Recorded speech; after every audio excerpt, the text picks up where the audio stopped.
I have no idea what I'm talking about. Hello oddballs and welcome to another edition of the show which still has no name.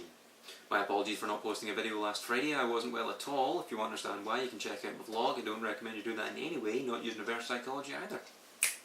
So the first story we have this week is that Wales football manager Gary Speed was found hanged on Sunday morning. The man was only 42 years old and it was thought that he'd been suffering from depression. So my thoughts are with his family at this obviously very difficult time, and I hope the press give you the peace that you deserve. Our second story can only be introduced with, "What the hell, crazy French parents?" Some asshole parent in France locked his 3-year-old son in a washing machine and put it on a cold cycle. He did this because apparently the son had been misbehaving in nursery, and he decided, oh, I'll tell him off by sticking him in a washing machine. What the hell?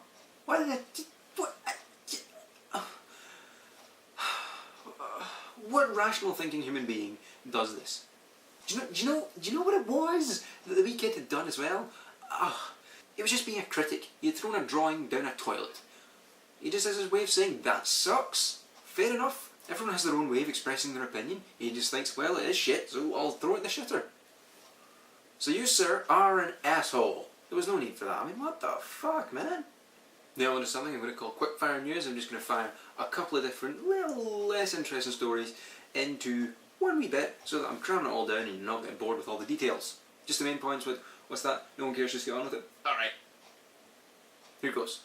Gary Barlow's apologised to the 80s pop star Carol Decker for saying she was tuneless after Amelia Lilly had performed one of her songs on the X Factor this week. Decker took to Twitter in a rage, starting a rant about it. Gary apologised, and now they are cool again. A British pensioner aged 102 has emigrated to New Zealand. I say well done to her. Pfft, I'm 102. So what? I'm going to move to a new country, start a new life. Well done you. Got the balls to do it, go for it. Shoppers in the US were pepper sprayed on Black Friday, the biggest shopping day of the year, where some crazy bitch just couldn't wait to get some cheap shit. A female shopper had pepper sprayed 20 other shoppers in the mad rush to get all the cheap shit. I mean, how badly can people want cheap shit? I mean, seriously, just like not really caring about other people, just get out of my way, I want my cheap shit, yeah! So yeah, she's a bitch. And now on to show business. X Factor time, of course, and the contestant of that this week was Janet Devlin. She forgot her words in one of her songs, tut tut tut, so she obviously was given the boot by the public vote. Kinda gutted because I thought she was quite cute and I just liked watching her. I mean, I didn't like that thing she did when she was singing. It was the whole sort of the whole sort of whiny thing. Not a fan. But anyway, she was still cute, but eye candy. I could watch it on mute, which was okay. Other than that, not much controversy happening other than Gary Barlow insulting someone. We've been over that. But I do think that Marcus or Little Mix is going to win. I kind of want Marcus to win just because he's got this sort of, he's got this sort of style to him. He's just sort of funny and got this really good character about him. And well, to be honest, either way, if he wins or doesn't win, he's going to get something out of it. So, well done. I'm a celebrity time, and last night Lorraine went out in the public vote, and the night before Pat Sharpman went out after a brutal face-off with Fatima.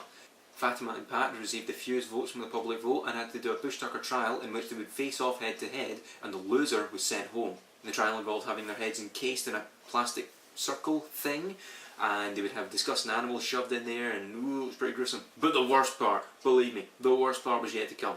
The final one was cockroaches. They had like 7,000 cockroaches stuffed in beside their face, which was just disgusting in the first place.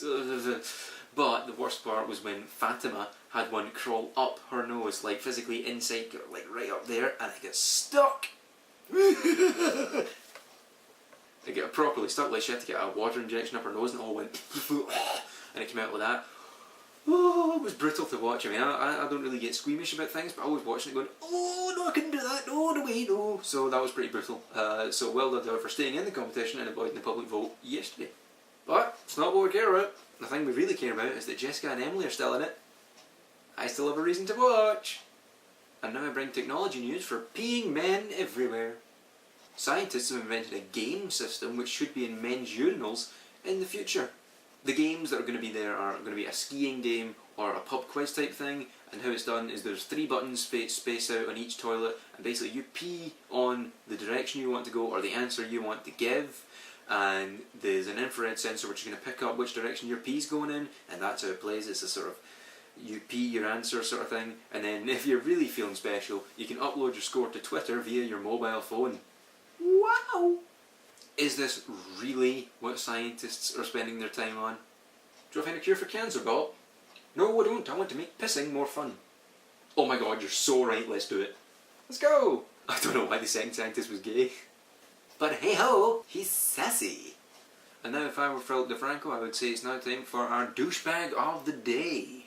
Someone uploaded a video to YouTube called My Tram Experience, and it's some racist bitch basically shouting out, oh, how London's all full of immigrants. And basically, the woman's a bitch, she's got a kid, she's sitting swearing and shouting expletives, and there's basically, she's being very racist in front of a fairly diverse train.